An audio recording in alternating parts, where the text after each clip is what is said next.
The Jesuit Hour. Get to know the Jesuits. Discover their spirituality, their history, their ministries. The Jesuit Hour. Anything Jesuit, everything Jesuit. The Jesuit Hour.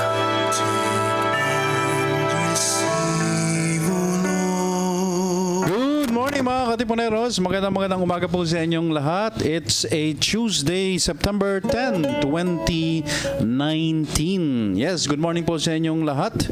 And welcome to our show here at Radyo Katipunan 87.9 FM. This is the Jesuit Hour and I'm your host, Father Nono Alfonso as J.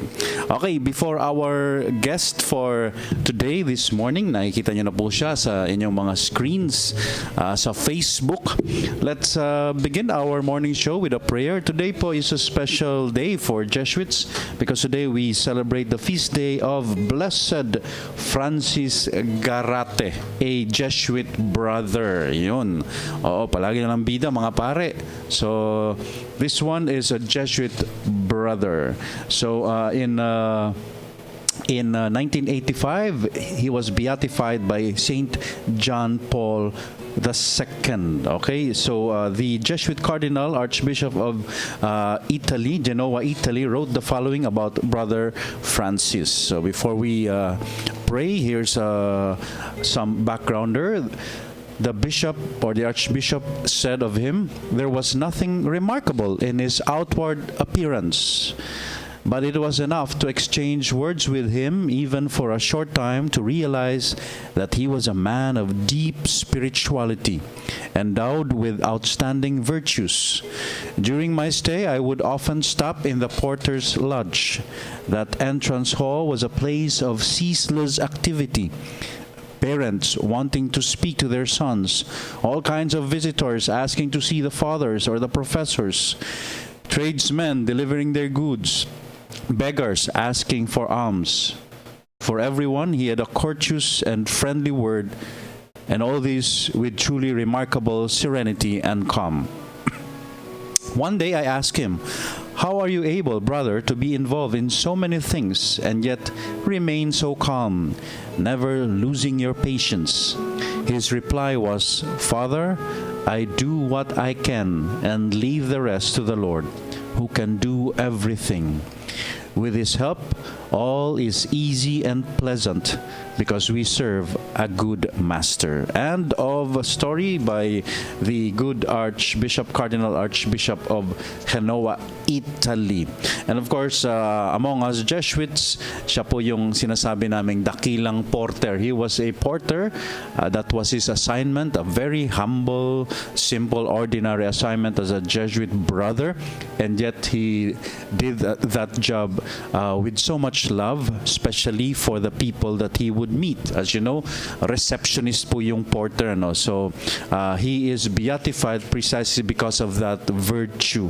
Humility, simplicity, but faithfulness, fidelity to our Lord. And so, my dear friends, in the spirit of Blessed Francisco Garate, let's pray. Jesus, good Master, I offer you all I do, like Brother Francis Garate. Take it and make up anything that is lacking. Amen. Name of Father, Son, the Holy Spirit. Amen. Okay, so yan po. Idol namin yan si Garate. Okay, especially in our time now, everyone is elbowing for positions, for titles, but this guy is so simple. Okay, so my dear friends, we have for this morning, balikbayan po sa ating programa. Ano? And we love her because we have been getting very good feedback. Very, people say that just listening to her comforts them. Okay, so yes, so we would like to introduce once again to our show to all of you, my dear friends, from In Touch Philippines, counselor, okay, professional counselor, Miss Jelly Virata. Good morning. Good morning. Good morning, Father. Thank you for Thank you for inviting me back. Yes, of And- course. And for September, it is the World Suicide Prevention Month. So The whole month of September. the whole month of September. Is there a reason why it's September and not any other month? I have no idea why. So this is global. This is global. Yeah. So They're worldwide. how do you call it again? Worldwide Suicide Prevention Month. Yeah. Okay, Worldwide Suicide Prevention Month. Oh, so buwan mo to, Justin. We want to bring the awareness of the issue and how people can help save a life. Yes, yes. Okay, so in fact, because of that, you have something coming up this Saturday, I believe. Yes, on Saturday, Why You Matter. We want people to come so that they know about this issue, to have awareness, to remove the stigma. We will have a seminar which is open to the public on Saturday, September 14, 9 a.m. to 12 noon at the Parish Hall of the Holy Trinity Church. Yes, this is in 48 McKinley Road in Forbes Park. So this is for free. This is for free. And no limitations in terms of the capacity. We have there's some limitations. The Okay. venue is So first come, first serve. Nako. Yeah, first come, first serve. If please call ahead to register to reserve your seat. The telephone number is 893 893 1893 1893. or through our website www.in-touch.org. Yun, mas madali yun. Yeah. in-touch.org. Yan po yung kanilang website and you can register there. Mga Yes. ilan lang ba yung pwede? Well, comfortably, I would guess 50, kung sisikan, 60 to 70. Ayun, oo. So first come, first serve po, no? Yes, kung hindi nasa labas na sila sa terrace na. Pwede may pa rin. extension, Yes. we can open the What the time door. again? What time? It starts at 9 a.m. 9 a.m. to... 9 a.m. to 12. So there'll be coffee. We'll be serving coffee and Wow. biscuits. And the talk itself is like an hour and a half, but there will be open forum after that where, individuals, if they would like some quick consultation Okay. with some of the counselors who will also be there, there'll be time for that after the talk. Will you be the main speaker? Or marami kayo? No, there will be 3 speakers Okay. on that day. I will not be one of them on that day. I will be giving a workshop on another day, Okay. which I can Yeah, mention. sure. Yeah, this will be September 24. Tuesday morning. This will be for mental health professionals, so preventing suicide using the solution-focused approach. Okay. Yeah, so this is a repeat of what we did at CIFAM last July. Oh, wow. Yeah, we're holding it now Yeah. in the same venue at the Holy Trinity Church Parish Hall. And In Touch is organizing it. So you can call again the telephone number 893-1893 or through the website to register. touch.org. Yeah. Okay. For the September 24, may konting bayad. There's syempre. a little fee for that. Yeah. And beside that, September 24 workshop is for mental health professionals. For mental health professionals, for life coaches, Yeah. for HR practitioner. We call the gatekeepers. Gatekeepers. People go to seek help. Yes, Yeah. yes. Pero itong happening this Saturday is Open to the public. Open. Parents, we're inviting the parishioners of the Holy Trinity Church. Yeah. And so it's open to the public. Okay. Parents, family members, anybody can come. wow. Yeah, kailangan lang mag-register ahead of time so we can reserve a seat for you. Yan lang. Perhaps we can start our discussion by you answering the question, why does this seminar workshop important, you think? We called it Why You Matter. It's really important for everybody to be open to helping anyone that they see who is maybe bothered or disturbed, depressed, Yeah. so that because that can spiral down if they go uncared for or unnoticed, baka mag-spiral down yung depression nila. So we want to help people notice the early signs of depression and so that we can approach these people who are troubled, and so that they can get support early. And we also want to remove or minimize the stigma around getting help for mental health issues. Para maagapan, early on, get early intervention, early help. You can turn it around. So you don't have to wait till it gets worse before it reaches to the point of somebody thinking of taking their life. And it becomes so much harder to intervene at that time. I read somewhere, I forgot where, that it's quite normal. Everyone goes through a phase in one's life. You think about it. You get sad, you get depressed, and you think about it. Yes, it passes through your mind. Is that correct? That's true. It's quite a high number. That even just for a few seconds, you might think about it, and it passes, and you don't give it a thought anymore after that. You but think, some would dwell. You think about it, and it's like, there's so many other things to live for, and so it will just pass out of your head. That it's true. It's quite a high number. Parang sa amin Parang sa amin po, yung lagi kong tinatanong bawat iswita, yung mga kaibigan ko especially, na parang, naisip mo bang lumabas? Diba? And some are very honest na, oo naman, diba? It's quite normal, na sometimes, when things are bad, at diba? Really low moments. Yes. Diba? Naisip mo rin, it passes through your mind. But it doesn't mean that, diba, you act on it, no? That's true. Some people will think of maybe I won't wake up anymore. God will take my life while I'm sleeping. But kasi hindi naman pwedeng lagi ka lang masaya, di ba? Or laging everything is okay. Ewan ko kay Justin, pero palagi ito nakangiti, full of energy. Pero it's quite normal. Life is up and down. Yes. And we all have the blues, they say, and we get.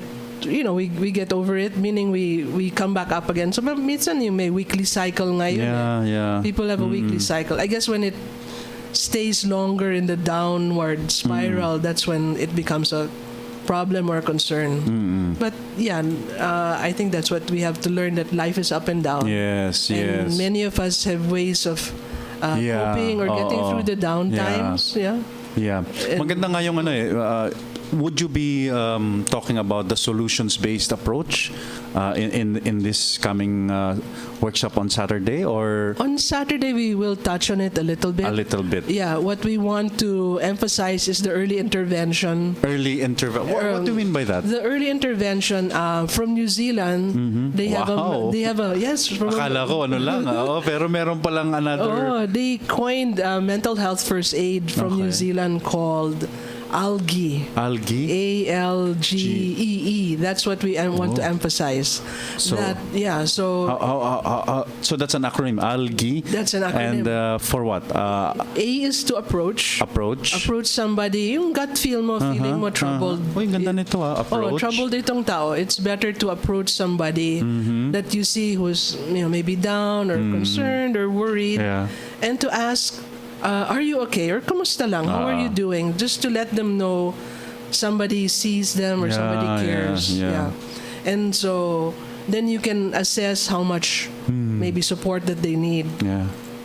L is to listen. Okay. So approach and then listen. L is to listen with empathy, no judgment. So if they will open up to us and start to talk about some of their troubles, so we listen without judgment. Do not rush to give advice right away. Sometimes people just need to be heard. That to be seen. You're having a hard time because of this and this. No wonder nade-depress ka. Maganda yung sinabi mo na no judgment. Naririnig ko lagi yan sa mga kabataan. That's one of their favorite phrases now. Yung no judgment. Or they turn it around. Parang pabiro. Sasabihin nila, uy siya hilig manghusga nanguhusga siya diba? But that means something for them, that there should be no judgment. No judgment. That the fact that somebody opens up that they are maybe depressed or have some troubles with their mind and their emotions and their heart, we don't judge them as a weak person. Yeah, oo. In fact, it's a sign of strength nga that you're asking for help. support. Yeah. For support and help in the right way. Yeah. Oh, well, that's a very good point. Kasi ako, I was reared in a way na sabi ng father ko, sabi niya, ikaw na lang ang pangit molestyahin. Hindi, wag kang molestya, ikaw na lang molestyahin. Something like that in Bicol, 'di ba? So kasi sabi niya yung yun. So because of that training na ako na lang tumulong kaysa ako ang tulungan. Hirap akong humingi ng tulong. Yes, diba? we have to and learn. I think many are like that. Yeah. Yeah, especially tayo na helping professionals that are parang mas natural sa atin is to offer support and to offer help. Yeah. And then we forget about ourselves. Parang to be in a position of asking for help is weakness. Di ba? Parang ganun kaagad eh.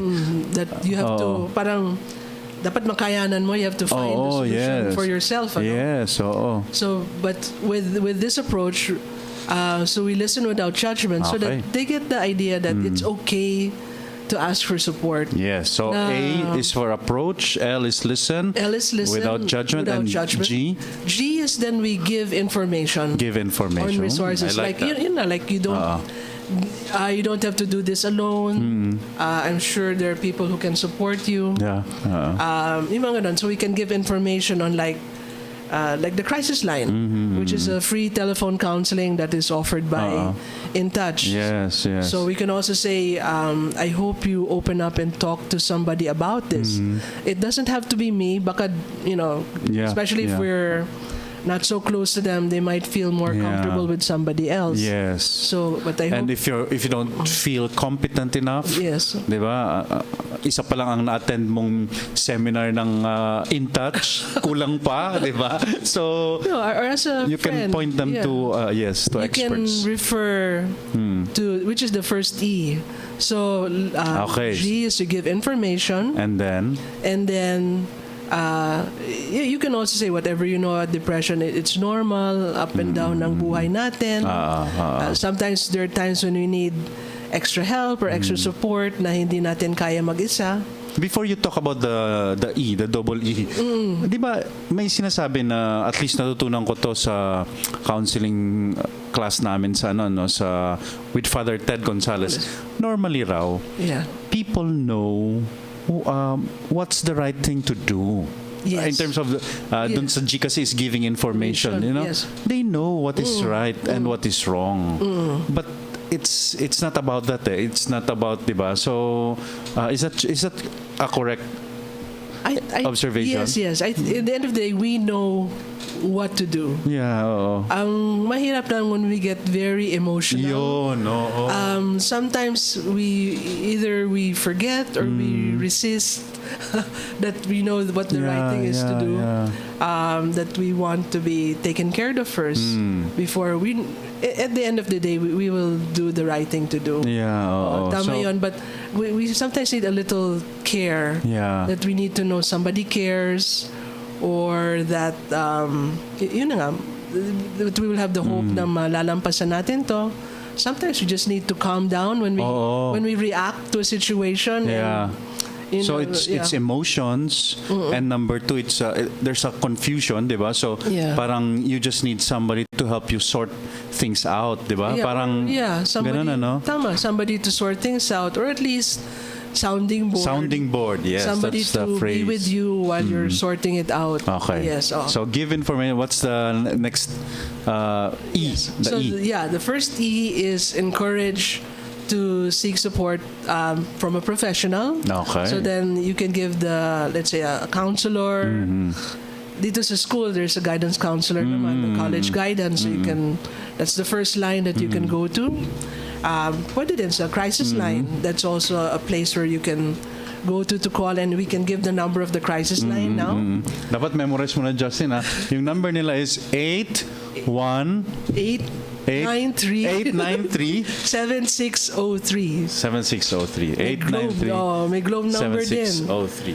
Okay. Globe number 0917-800-1123. I-record namin yan ni Justin. Yes. Okay. So E is encouraged to seek To seek professional help and Yeah. support. And the second E is to encourage the self-care. Self-care. What you can do to take care of yourself. Sometimes we need more sleep. When we, Oo nga. Yung pala People- depressed lang dahil kulang lang sa pahinga at tulog. Yeah. Kasi when you're worried about something, sometimes it's hard to sleep. Yeah, Hindi yeah. maganda yung Yeah. yung tulog mo. Oo. You wake up in the middle of the night, Yes. worried about something. So yung depression na either too little or too much naman. So getting the right amount of sleep. So isa yan, self-care. Baka kailangan maarawan. Oo. No, because if when, Yes, when you're yes. depressed also, you tend to isolate, stay in your room. Yeah, and But sunshine and like here in the campus, just walking outside, maarawan ng konti, even walking, getting some fresh air, also helps clear the brain. so totoo yun totoo po yun hindi lang corny yung sunshine, 'di ba? Yung Oo, yeah. 'di ba, be under the sun or whatever, Yes. or a bright new day, mga ganun, 'di ba? Yes. That's not parang those are not phrases that we just throw around, but psychologically, 'di ba? Because sunlight is energy. Yes. May, Yeah, may kaibigan akong pare. Hindi ko sasabihin kung sino, pero mahulaan nila. He did his doctoral studies sa Belgium. Doon daw pala, Oh, yes. isang araw lang yung summer. Oh, 'Di ba? So laging Yeah. malamig, so lagi silang madilim. Oh. lagi silang indoor, etc. Tapos may isa naman akong kaibigan sa London naman, 9 months parang dark Gray. talaga, parang always, 'di ba? Gray, Yes. So they affect your mood, this kind of environment Yes. affects your mood. Diba? The weather. The So, weather. ako kasi may pagka-artist ako, gusto ko yung madilim. Well, Gusto ko yung gloomy. at least 20 minutes of sunshine every day. You take a walk. Kaya maganda nga here in the campus. There's Yeah, spaces yeah. to go out to Yeah. walk under the trees, and also when Oy, sa you're BGC, ang ganda rin. yeah. And Sa then when inyo. you're walking, diba, you're moving your body. Yeah, so yeah. it also helps using our body to stimulate, the brain also as we're walking along. So algae. So yun yung ituturo nyo, no? Yes. So let's just go through it again. A is approach someone. L is listen without judgment. G is give information. E is encourage to seek professional help. And E is encourage self-care. Self-care. Na-memorize ko kaagad. With Yeah. algae. Algae. Who yeah. coined that? This is from New Zealand. New Zealand. Yeah. Mga They're- professionals. Yes, because they're really teaching it to everybody in the community. You can actually take the mental health first aid training for, I think, almost for free if galing. you're living in New Zealand, because they want to everybody in the community to know what to do when you notice somebody who's having, let's say, a difficult time emotionally. Yeah, yeah. So everybody matters. Yeah. Kaya yung title ng seminar natin on You Saturday, matter. Why you matter. You We matter. all matter. So parang we want to empower people.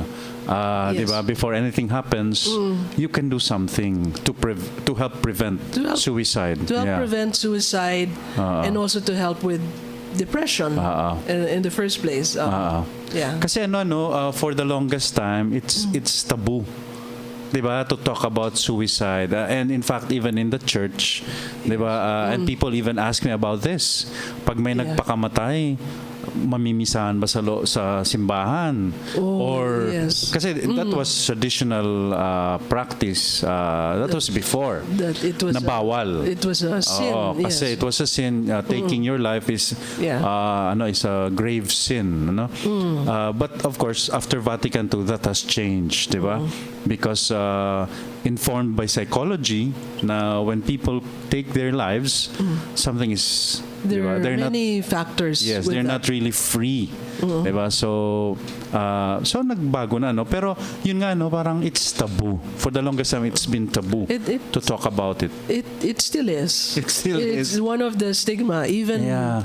talking about mental health conditions in general is still a stigma Yeah. because we don't understand what causes mental illness, and there are many factors. Some of it is biological, and some of it is environmental or triggered by like trauma or a deep loss that happened to you that yung overwhelm yung ability ng the person's ability to cope with the stressors that happen, and so they fall. But I wanted to ask you about that. Yes. We're talking about empowering people to help prevent suicide. Yes. But may sinasabi sila na in some cases it's genetic, 'di ba? Yung parang just as some are prone to becoming alcoholic or other kinds of addictions, 'di ba? Meron din daw mga suicidal genetic awang tawag ng traits. Is that true? Well, Or depressive? depression, depression and some of the mental health conditions have a biological factor, like bipolar, Yun, manic, oo. depressive. Yeah. There's a strong correlation. If your parent or grandparent has it, there can be. You can be have a tendency for that. Usually, there's also a precipitating event that happens, something traumatic maybe, or the stressors are piling up, several losses that happen within a year, and then the genetic predisposition will manifest. So That trigger. That's a trigger. So there's a combination of that. So there's also a way to maybe to minimize it. So can I ask this question very directly, straightforwardly, na it doesn't mean that if it's in your genes, like some members of the family committed suicide before, Yes. diba? It doesn't mean that you will do that. It Also, does not automatically that's mean. not automatic. That's why we have to build the protective factors Yun. Okay. to minimize that, or to yung parang to create the resilience na hindi ka aabot doon.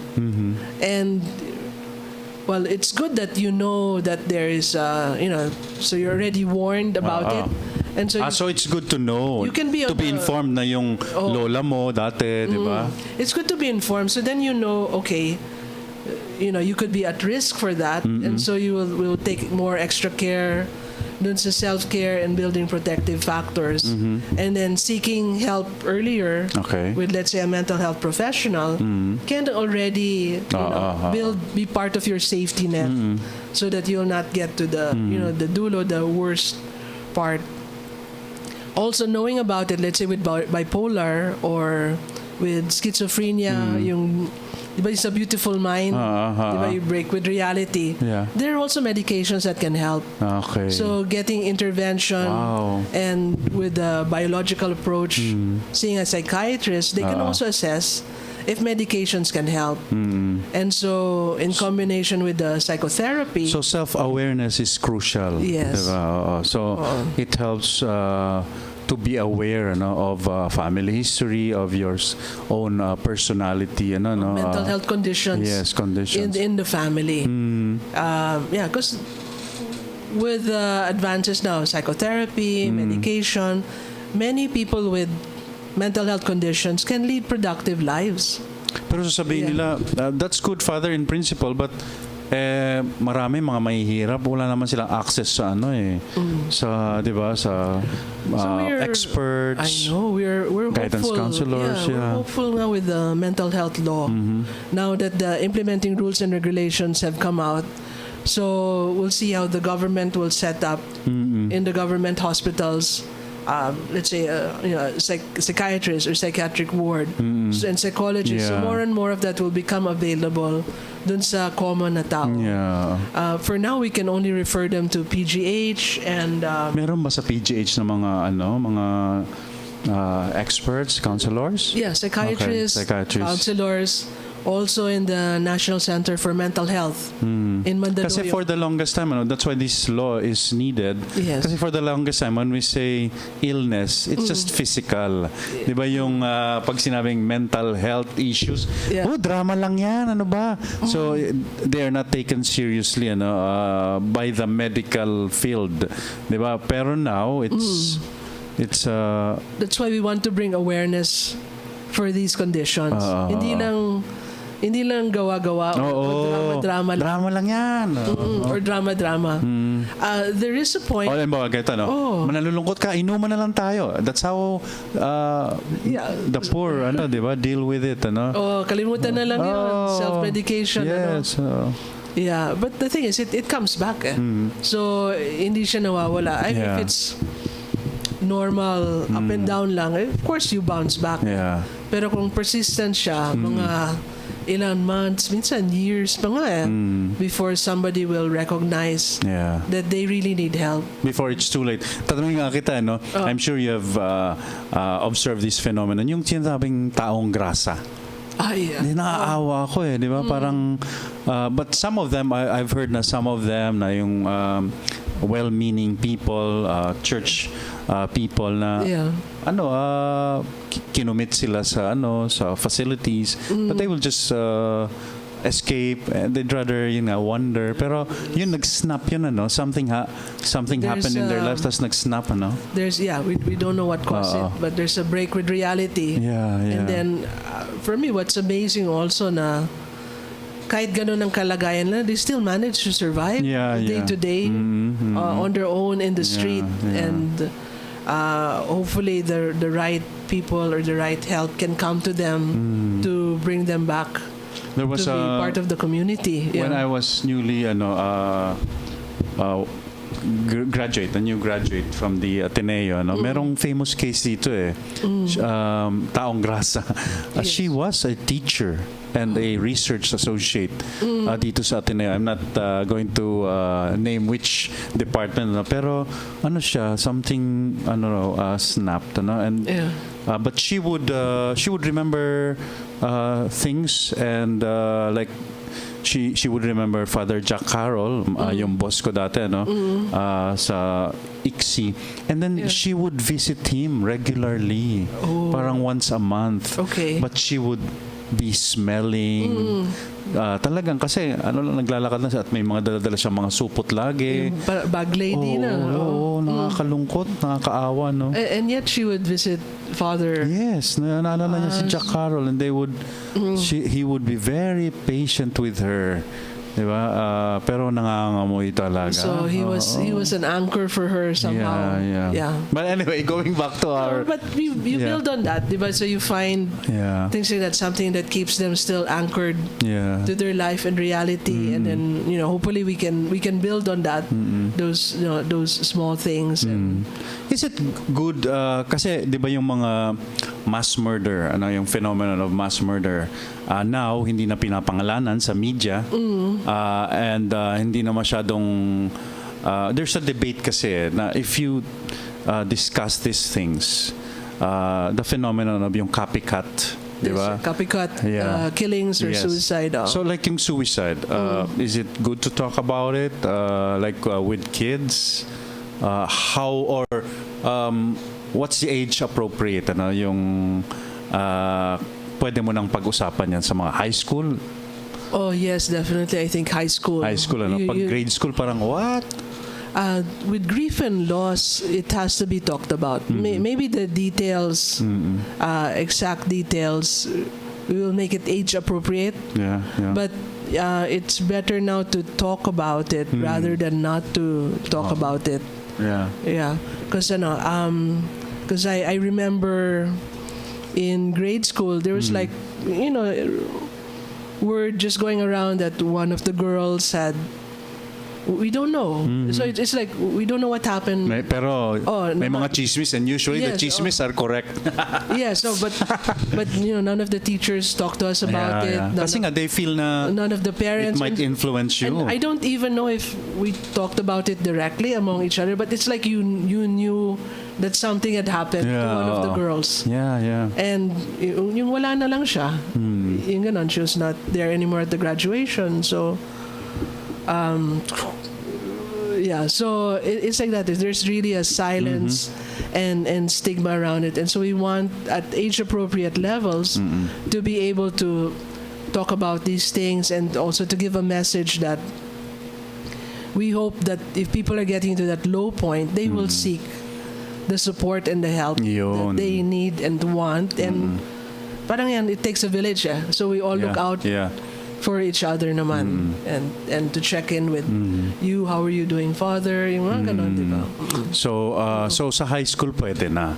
Yes, diba? definitely. High school pwede na. In fact, that's when the risk starts to increase. In high school, 15 up or even lower, because of all the changes with puberty, the hormonal changes. And yung mga rejection. The brain, we take it so personally. The brain is still developing. We're more, teenagers are more emotional rather than rational. Tsaka di ba yun yung adolescence is that time of your life you seek to belong to a group, and then when you're rejected, masakit, saklap, and then the identity. End of the world. Also forming your own identity. That's why high risk din yung LGBT. People are questioning their sexuality because that's part of the identity formation. Meron bang study na ganyan na people who belong to LGBTQ are more in the prone? US, in the US there's 25% risk because of the stigma still attached to it. Even if there's more acceptance nowadays, there still is stigma and the homophobia. So mahirap din. It's a hard transitioning period, especially if you feel your family is not going to accept you. Okay. And there's also the bullying that comes with it. It happens at that age, depending on the setting. So, hirap. It's a difficult transition for some youth. Okay, so mga katipuneros, we are with Miss Jelly Virata this morning and from In Touch Philippines, and we are talking about how to prevent suicide, how you can prevent suicide. Mamaya po, napaplug uli natin yung kanilang workshop this coming Saturday at the Holy Trinity Church in Makati. But in the meantime, if you have questions, you can message us po through our Facebook page here at Radyo Katipunan 87.9 FM. Batiin ko lang, do you know Patrick Gamo? Have you heard of him? No. Kasi he's also a counselor. He in fact studied in Australia. Okay. And I think ang focus niya rin is suicide prevention din eh. But anyway, he's here in Ateneo? He works at Emmaus. Emmaus, okay. But also part-timer, and he does maraming racket Okay. But I mention him because kahapon po kinasal namin siya. There were two of us priests. So Patrick Gamo, he has a show here at Radyo Katipunan called Mind Ed with Bianca Orenciana. And kinasal po siya with Miss Chai Santiago. Now, Chai Santiago Gamo. So congratulations. Congratulations. Best wishes. Yes, kahapon po yan. And we would also like to extend our heartfelt condolence naman po kay Miss Ditzy Carolino. Have you heard of her name? Very famous filmmaker, independent filmmaker. Namatay po yung kanyang mother. Okay, our condolences. Yes, we are sorry for that. We will pray for you, Ditzy. And of course, here at JESCOM, we are celebrating the birthday of Miss Roma Escaner. Happy birthday. Okay, so si Jenny Chua, I'll just read some of the messages we got so far. Si Julius Tando, good morning po. Cynthia Estrella, good morning. Catherine Cardos, Kathy, good morning. And again, we would like to remind you later yung number po ng In Touch Philippines. Okay, so algae, very memorable. Na kailangan ng mga ganong strategy, ALG.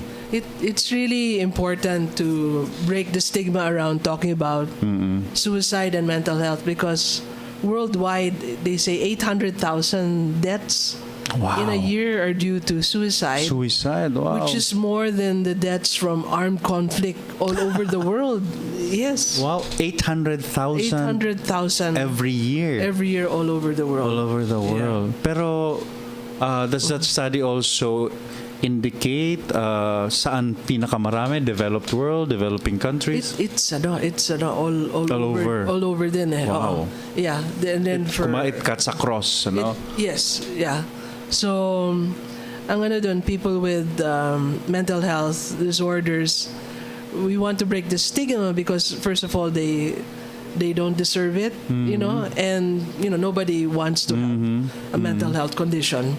And then also, if we break the stigma, when we break the stigma, then they will be able to get the support that they need earlier, so that instead na maging malala siya, we can intervene in the midway, in the earlier phases. Ano ba yan, Jelly, Is there such a thing as a recidivist in the case of suicide? Na parang naisip ko seryoso na magpatiwakal, magpakamatay. Yes. And then a friend was able to help me get out of it, 'di ba?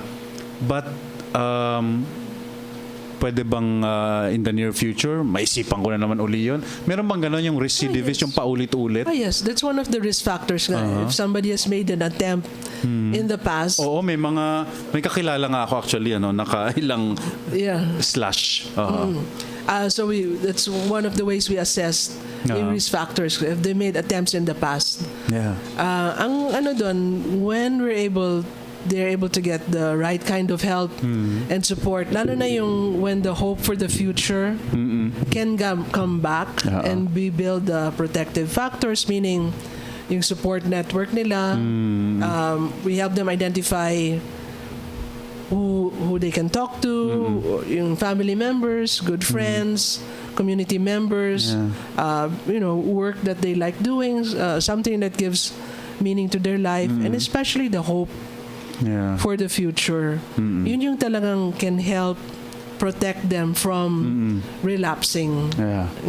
That there's something, a safety net to hold them. Faith is also a factor because that also helps keep people alive, that they have a strong faith.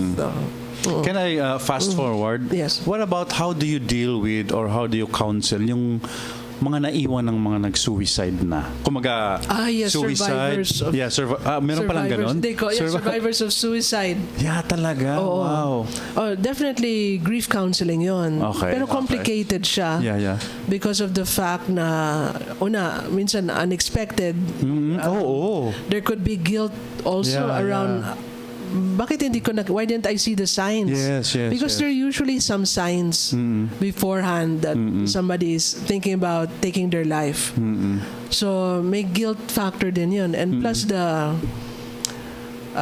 hopefully we remove the stigma so that you can openly talk about, my loved one took their life. Instead of you hide it pa, itatago mo pa na kunwari na heart attack or something like that, or nabangungot. Nako, kami pong mga pare when we are called to officiate, preside at wake masses, it's not talked about. Even if rumors abound na nagpakamatay. Yes. So, ako nga, I'd like to talk about it. There was one time, the family was open about it. Yes. I don't know why. Pero, then I talked about suicide. And they appreciated the homily because I was able to talk about the real issue. So, kesa yung... Kasi usually, pag pinatawag po kaming pare, hindi naman namin kilala, we will just talk about resurrection, di ba? But kung kung mas... pero I've been to... If you know the reality of what the person pero tinatago went through. Parang nahihiya. I probably one of the reasons when it becomes open is because maybe the family knows they've already tried many ways to help the person. And sometimes they already are already seeing a psychologist or psychiatrist, but medyo talagang mahirap talaga yung whatever they're going through that causes them to lose hope. Maybe that's why they're open, because they know they have already tried something to help. And I've heard of a case, I forgot lang I heard of a case na yung survivor, after a few years, nag-suicide rin. Maybe because hindi niya nakayanan, a family member Yes. committed suicide, and maybe this was a parent, di ba? Could not. That's a diba? very difficult loss for a parent if their child goes ahead of kasi them. just to be particular about the case, yung anak nila, kaisa-isang anak. Only child. Diba? Only child ito, nagpakamatay. But as you said, there were warning There's some signs already before. Huh? Yung relative yung nagkikwento sa akin na artist itong binata. Pero yun nga, so sila, they could already see the signs. Pero yung parents, they thought they were always happy together, and then the son commits suicide. No love letters. So yun yung mahirap pag walang goodbye letters Yes. So basta after 2 years, the father, silang dalawa na lang ng asawa niya, the father committed suicide also took his life. And there was a love letter in this case na saying na he could not deal with the suicide of the son. The sorrow was too much for him to bear. Yeah. So yun, true story po yan. I'm not inventing this. Yung tatay actually is a medical doctor. Yeah. So I think ang importante doon is to help the survivors find the meaning in life again despite the loss that has happened.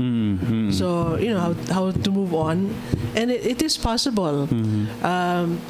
I like reading the work of Dr. George Bonanno from the US, because he researched the survivors after 9/11. Okay. That there's really a group of highly resilient, despite the loss, their loved ones were killed in 9/11 in the World Trade Towers.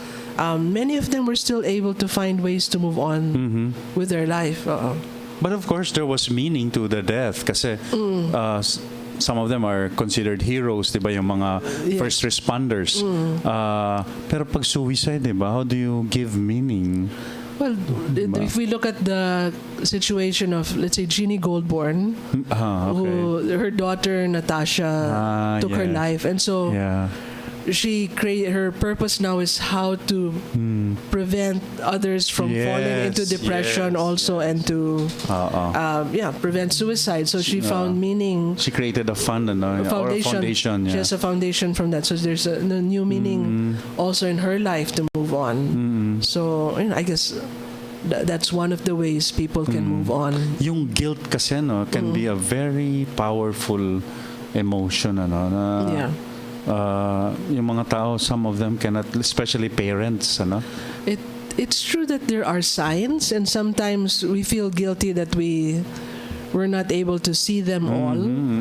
But we, at the end, I think we also have to forgive ourselves that we're not going to be able to see all the signs. And you can only do so much. And to act on them. In fact, I had one case na nga where I thought she was doing well. Buti tinimbrehan ako ng best friend niya. The best friend was the one who knew my client was making another attempt. Wow. Yeah, but I didn't see it. So it's also possible. So I say. So you saw her again? I saw. Well, of course, she survived the attempt. She survived. Buti na lang she survived the attempt. The best friend was able to be the one to mobilize the rescue. I mean, and to get the help through her family. So somebody saw. So that's why we want more people to be aware. Hindi lang nakasalalay sa isang tao lang na the parents will watch. But also the friends, you want, the friends, the people around, so that somebody will see the sign. It's not just dependent on kung ako lang as the counselor. With these difficult cases, hindi ko rin kaya mag-isa. So I will consult with my supervisor. Sometimes I will also consult with a psychiatrist or another counselor to to get help, So, as you said, it takes a community. it takes a community, Yeah. and in those cases, I also get the number of the parents, and sometimes even the best friends who are the people around her. Yes, yes. Kasi Yun yung natutunan ko sa solutions-based approach, di ba? Yeah. You have a support system. you have to create the support system. So the pressure or the burden is not just on one person. Yeah, oo. Yeah, why you matter, each of us matters. Yeah. Iba-iba yung tama no ng pag may nag-suicide. Iba yung tama kung yung magulang yung naiwan or yung anak yung naiwan at yung magulang niya yung nag-suicide. Ano? That's but of course guilt pa rin, ano, may guilt laging nararamdaman. So iba-iba yung tama, iba-iba rin yung kumbaga yung therapy nila, no? Yeah, and the way to move forward. Yeah. How can you live your life given itong ang nangyari? There may always be the sadness with this, but you're still alive. Maybe there's still a purpose for you being yung alive. sinabi mong that case you shared a while ago, she attempted but survived. Yes. How do you deal with somebody like that? Kumaga, di ba, if you were the parents, ano, lagi ka nang nagbabantay, or do you commit her to a facility na lang? How do you deal? Well, sa umpisa, of course, we call it So you're on difficult, suicide watch in the beginning until you can see na normalize na siya. And then actually, we try to look for what helps her to move forward in life. Pag na-identify na yan, whether it's meaningful work or meaningful relationships or whatever keeps her going and you can feel engaged na siya doon. And later, maybe some of the mga triggering stressors na address na, then pwede na mag-relax. Do you have stories like Relax. that? Do you have many stories like that? Doon ako natutuwa with the solution-focused approach. As long as there's no, let's say, complicated trauma history, using solution-focused, parang very straightforward. What do you mean by that? Trauma history? Yung trauma history, let's say, na abuse sila as a child. Okay. Yung mga ganun, may mga complicating factors. So pag ganun, medyo mas matagal ang therapy natin, and we need a more comprehensive approach. Nowadays, we even do body-oriented psychotherapy to use the wisdom of the body to help release the trauma. Pero natutuwa ako with the approach that we learned from John Hendon in the UK. Tama nga yung sinasabi niya, after 3 or 4 sessions, when we are able to help the client parang look past itong difficulty and then give them hope for the future, they feel renewed. They feel renewed. They have a hope for the future. At saka yung life and death ito when you have come so close to death, parang life has a different meaning for you. And there are even some who thrive after this when they, the sense of purpose comes back for them. And yung iba na nga, when they survive an attempt, like in the middle of it, doon sila natatauhan na parang, wait, I really want to live. I really want to live. Akala ko sa lang yan sa pelikula, yung mga tatalon, tapos pag dumating ang in pulis, the middle, tapos yung tutulak na, no. Yeah, may ganun. That's what those who have actually survived an attempt are saying, that in the middle of that, there's a strong will to want to live. Lumalabas yun Ako nga inisip ko rin yung sometimes it's all I'm not trivializing, but can this be an approach like giving them perspective na kasi you can be very overwhelmed by your problems, but then if you for example observe the life of other people, diba? They're worse off, diba? So ewan ko kung makakatulong yun, di ba? Mahirap yan. Sorry. It's part of listening without judgment. Okay. Hindi, ibig ko sabihin, di ba, like, okay. There's a time when ano ba yan? although when you're feeling better, you can see the logic of it. Yeah. Pero when Sorry. you're in your deepest depression, pag masama ang loob mo talaga, Correct. it's reasoning like that does not work. Yeah. Na you say to the other, alam ko. Nadalhin mo sila sa squatter. Tingnan mo, ang hirap ng buhay in nila. fact, that's why I feel worse kasi there are people na worse off than me, pero mukhang they're managing. Bakit ako? Di ko nakakayanan. Gets ko na. So later, we reserve that for later na. later na lang. Pero, so you have to really focus on the concern of the person, kung ano yung situation niya. Minsan it feels mababaw or maybe not as bad as other people, but there's something in there that makes them feel bad. And so that's what we have to listen to. Huwag mo nang i-push. Lalo sila magigilty. No comparison muna. Sorry. No judgment nga, Justin eh. Okay, si Ami Antonio, awareness needed for mental health issues. She agrees, ano? Okay, so subscribe to our YouTube channel. Available na po tayo sa YouTube, ang Radyo Katipunan. Oh, wonderful. So please don't forget to subscribe and hit the bell to get the latest notifications from us. Follow us also on our other social media accounts at Radyo Katipunan on Facebook, Instagram, and Twitter. Yan po, announcement from Justin, ang ating pong po dito, boss. Okay, so, how time flies. Already? Yes. Wow. So siguro, before we end, maybe we can again announce to them our workshops. Yes, we're inviting everybody on September 14, this Saturday, 9 a.m. to 12 noon at the Church of the Holy Trinity, 48 McKinley Road, Forbes Park, Makati. This is Why You Matter, Suicide Prevention Awareness. You can call our landline 893-1893 or go to the website www.in-touch.org to register, to reserve your seat. Inisip ko nga, Father, if talagang madami, maybe we can book the church. Yeah. Instead of just the parish hall. So maybe you can just, so sa Sabado pa naman, di ba? Yes, sa Sabado, there's still time. By Friday, you'll know already, that it's by just Thursday. Tuesday. I guess by Thursday.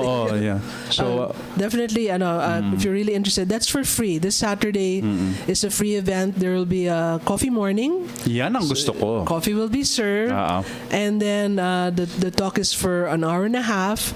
And after that, there's open forum where you can approach any of the counselors or consultants who's there if you have questions or individual concerns. On September 24 naman, this is for the mental health professionals, for life coaches, teachers, HR practitioners, anybody who is in the helping side.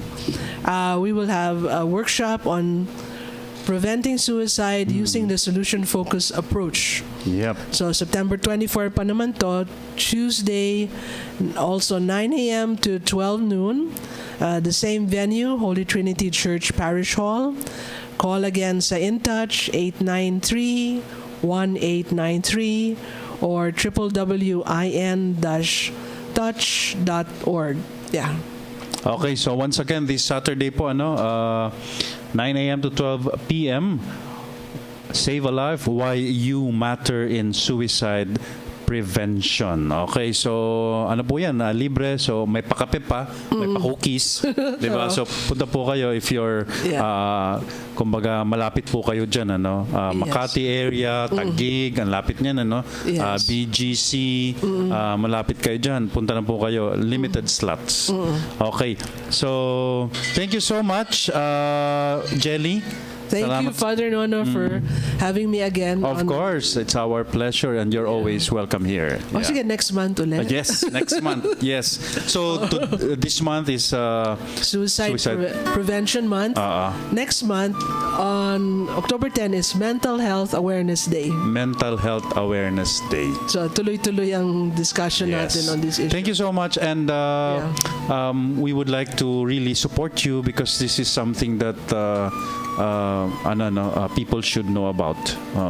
And this is a big concern now, especially sa mga schools, diba? So thank you so much. Yeah, you're welcome, Father. Thank you. Okay, that's Miss Jelly Virata po.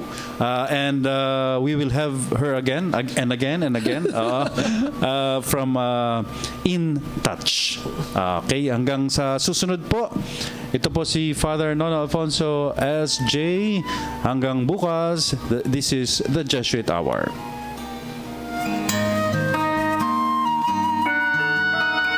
The Jesuit Hour.